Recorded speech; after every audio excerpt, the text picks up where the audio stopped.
Okay, I'm live.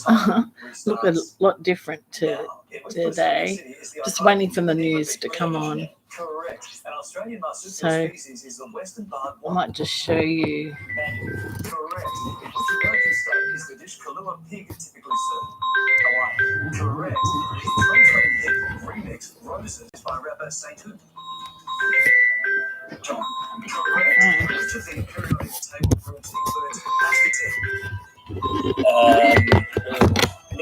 Stop the clock. Which of the periodic table groups includes astatine? Alkalines. Halogen is what we needed. Chaser needs 7. 1 minute on the clock, and your time starts now. In which Antipodean country is the Tukanuka crater? New Zealand. Stop the clock. Big chance here, John. In which Antipodean country is the Tukanuka crater? Australia. Correct. Second pushback. Well done. Chaser now needs 8. 57 seconds on the clock. And that clock restarts now. In 2020, Dean Pay quit as coach of which NRL team? Bulldogs. Correct. A hyphenated term meaning without a set limit is what ended? Open. Correct. What popular fitness regimen was developed by Greg Glassman? F45. Stop the clock. Spin. CrossFit is what we needed. Chaser needs 6. 38 seconds. And your time starts now. What mobility aid is the symbol for disability parking? Wheelchair. Correct. The ancient Latin tribe's homeland is in which modern country? Italy. Correct. The internet abbreviation TLD stands for top level what? Correct. The film The Burnt Orange Heresy co-stars singer Nick Who? Correct. A pastoral region in Queensland is the Darling what? Downs. Correct. Zoual is the Canadian form of which European language? French. Correct. And that's it. Oh, John got you right there with 11 seconds to go. You should be very proud of yourself. He played a strong game down here. Oh, look, and all players should do if they find themselves the last one there is have a crack at it, because you were that close to walking away with $60,000. Well played, John. John, sadly, time to say goodbye to that $60,000. It was lovely to meet you. You played strong. Really did. Thanks, man. All right, we look forward to you coming next time right here on The Chase Australia. Just checking. Tonight, borders predicted to open early. An accused killer to stand trial after 5 years. A rotten journey for motorists. And 1,000 reasons to bring blockbusters to Cairns. Across Cairns and far north Queensland, this is 7 News with Rob Ruff and Joanne Desmond. Good evening. Thanks very much for joining. Good evening.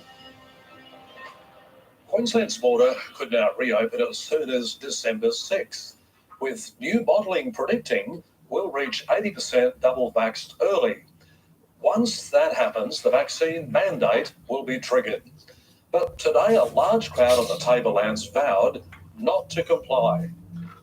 Atherton has a population of 7,000 and a first dose vaccination rate of 70%. But today, around 500 residents turned out for a rally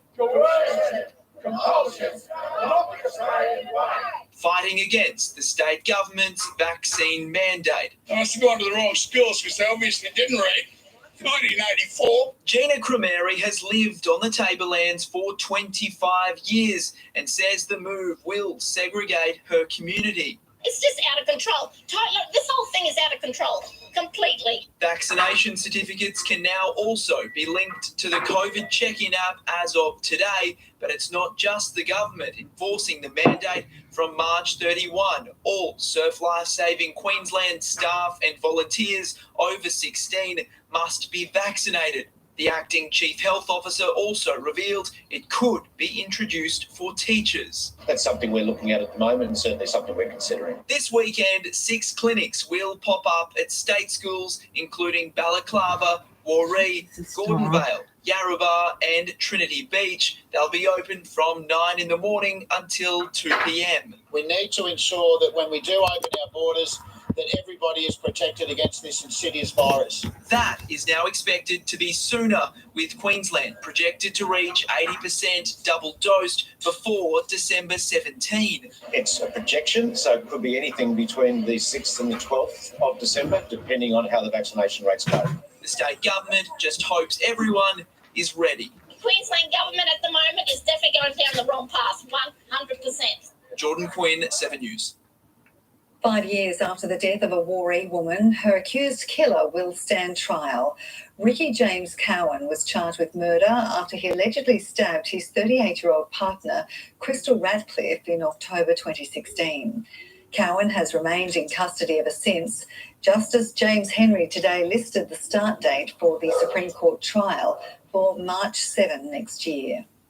A Cairns woman who claims she lost her winning lotto ticket has tried her luck again in a legal battle against Golden Casket. But the odds weren't in Kathy Rado's favour. She lost her appeal today and has been ordered to pay application costs. Kathy Rado definitely didn't have that winning feeling outside court today.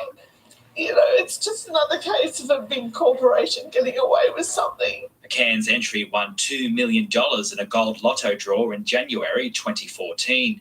The 59-year-old mother bought a ticket at a news agency in DFO. She claims she had all the right numbers, but then lost the ticket. I've fallen apart over it, and I just wanted the validation. Rado took Golden Casket to the Cairns Supreme Court in February and lost. She tried again, claiming Golden Casket failed to check her evidence and that of 2 witnesses. I want a disclosure because I know what happened the day that ticket was purchased. But Justice James Henry dismissed it with what he described as a sense of deja vu. It's not about the money, it's just about disclosure. Even though I didn't win yet again, it's something that I really had to do. Rado, who represented herself, was ordered to pay the cost of her application, but hopes to strike it lucky with a book about her ordeal. If this happens to you, you know, like these are the avenues and this is what you're going to come across. Frank Russo, 7 News. A New South Wales woman who went missing in the far north on Monday has been found alive and well. Family and friends feared for the safety of 45-year-old Annalyn Zavaro after she was acting strangely and failed to attend multiple appointments earlier this week. It was believed she was travelling with a 52-year-old man around the Tablelands. Police located her safe and well earlier this afternoon. They thank the public for their assistance. It was a rubbish end to the working week for motorists on the Captain Cook Highway. They were delayed after a garbage truck became stuck under a bridge in Smithfield just after midday. The driver of the JJ Richards truck misjudged the height of the bridge, but little time was wasted in clearing the road. Council is hoping to turn Cairns into one big movie set with the launch of a new film location guide. More than 1,000 images of the region were published in the hope of